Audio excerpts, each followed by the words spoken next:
on this edition of the Mad Cow Morning News Show, spending the past 5 years peeling back the curtain on the 9/11 conspiracy in the tiny town where the terrorists learned to fly, had revealed a heady mix of players you wouldn't expect to find in the retirement community.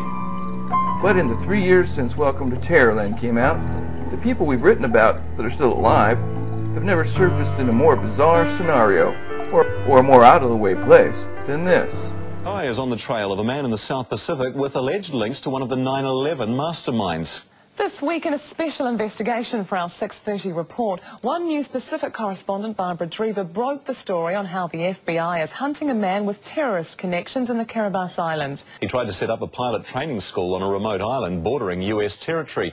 That's despite the island having no airports or telephones. He said that he knew Mohamed Atta.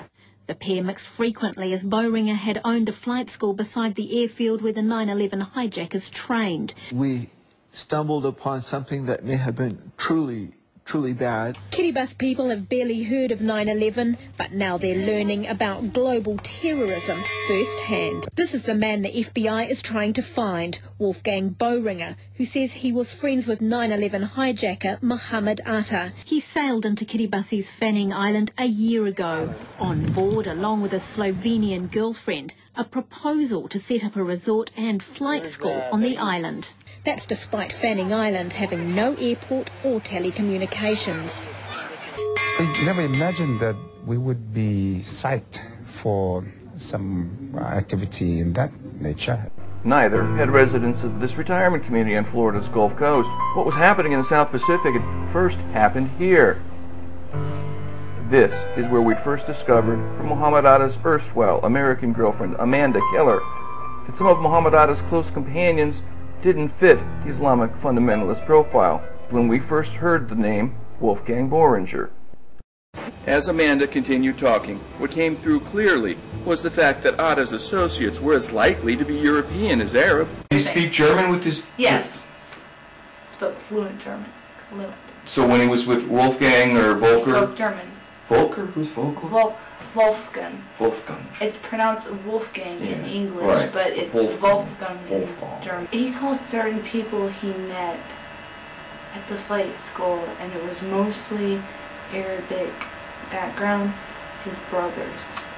I don't know if that was the same thing, because I was like, how the hell are you related to all these people?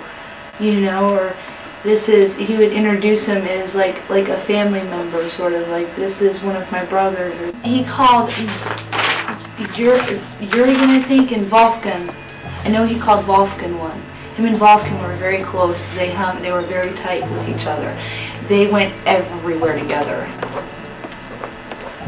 When he came into the picture, they were together all the time. Which makes Wolfgang Bohringer's identity and current activity of vital interest to anyone seeking clues to who the terrorists were meeting and what they were doing in the U.S. in the year before the attack. So what was Wolfgang Bohringer doing on Fanning Island? The isolated Kiribati Islands are grappling with being catapulted into the world of terrorism. It's absolutely gut-wrenching frightening. But for local residents like Chuck Corbett, who spent months with Wolfgang Bohringer, things didn't add up. One particular night, he laid out 7 different passports on the table. Then there was the cash, and lots of it. He'd always give me a $100 bill. Once it was seven $100 bills. And they were always crisp and neat. Compare Bohringer's access to easy cash with Mohamed Atta's. So what are we to make of a bunch of guys in their early 30s getting paid to go around to flight schools? I mean, they have no shortage of cash, right? These guys had money flowing out their ass. I mean, excuse my language, but they never seemed to run out of money. I mean, they was just tossing money left and right. I mean, it was just like, oh my God. And they had mass supplies of cocaine. Could both Atta and Bohringer's easy access to money mean they both worked for the same or similar organizations? As well as the flight school, we can reveal the FBI is also investigating Bohringer's alleged links to Victor Kozeny. Known as the Pirate of Prague, he faces swindling charges involving hundreds of millions of dollars. The last known sighting of Bohringer was in Kiribati 2 months ago. Wolfgang Bohringer left Kiribati in a hurry once realising authorities were onto him. He's also left behind questions the FBI would dearly like answers to. For now, the FBI is continuing its search for the mysterious Wolfgang Bohringer and his cash-laden yacht.